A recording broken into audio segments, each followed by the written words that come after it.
This clip is brought to you by SaveWithConrad.com.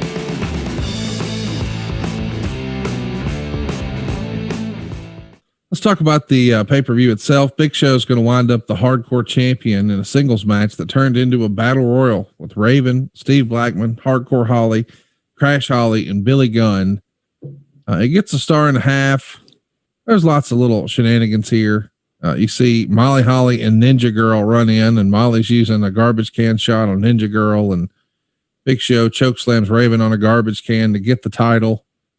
I mean, listen, there's lots of stuff and fun and silliness. But I get the impression that you weren't really a fan of any of this hardcore stuff. No, too gimmicky for me. And I've called a lot of gimmick matches. So it's not that, well, you call this, you call that, you know, you narrated the, corpse thing, the Katie Vick stuff, things of that nature. How could you not like this? Because I just didn't. I grew up in an era where hardcore wrestling was a kind of a subsidiary of the Brass Knucks title.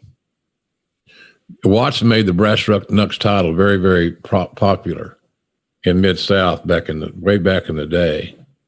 So a guy like the miserable SOB Bob Sweetan was a perfect Brass Knucks champion because there's no DQ. It's just a lot of juice, and you could use gimmicks and loaded gloves and loaded fists and blah, blah, blah.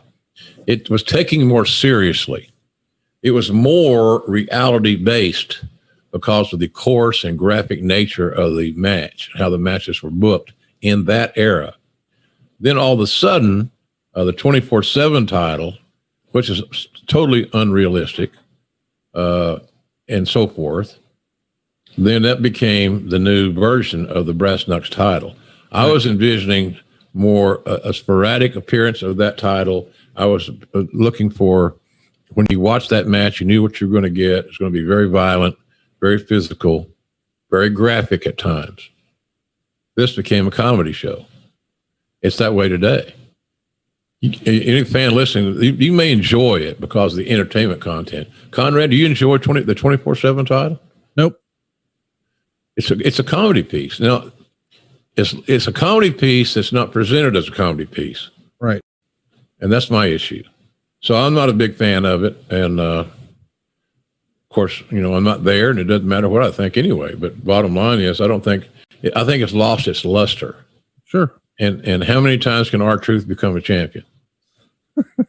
Well, you know, Vince loves R-Truth, and I don't know who doesn't, as far as just being a good human being and funny and a team player. And for a guy his age, how he looks is pretty amazing. But it's just it's a comedy feature. And I would like it better if it was featured as a comedy feature, where there's some laughter by the announcers and there was some fun and fun presentation.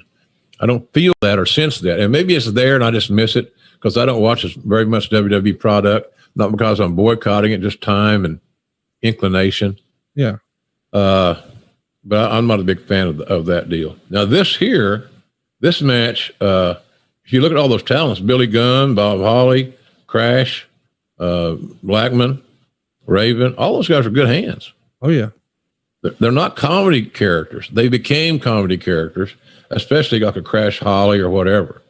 And sometimes guys will see these matches and they say, well, this is not off because all we're going to do is, as Patterson would say, ha-ha. We're going to do ha-ha. I had to learn what that meant too. Oh, this match is going to be just a lot of ha-ha. What does that mean? They're going to stop in the middle of the match to tell jokes? I don't know. What do you mean ha-ha? So that's what it was. But it was interestingly booked. You know, it had, you know, Molly was in it. I'm a big fan of Molly Holly, Nora Greenwald. I used to call her Nora Miss Greenwald at TV. She'd just laugh. What a sweetheart she is. And can't tell you how much she contributed to our team effort. And a lot of divas that made a lot more money than the Nora, old Nora, among others, a debt of gratitude for helping them learn the ropes. So, no, I'm not a big fan of the hardcore stuff, but, you know, this one was not horrible. It wasn't as comedically oriented as most of them are, especially today. Hey, it's Conrad Thompson. Thanks for checking out the podcast here on YouTube. Be sure to hit the subscribe button and the notifications bell so you get a notice anytime we upload some new content. And go save yourself some money right now. If you're in a 30-year loan or you have credit card debt, it's not a matter of if I can save you money, it's a matter of how much. Find out right now for free at savewithconrad.com.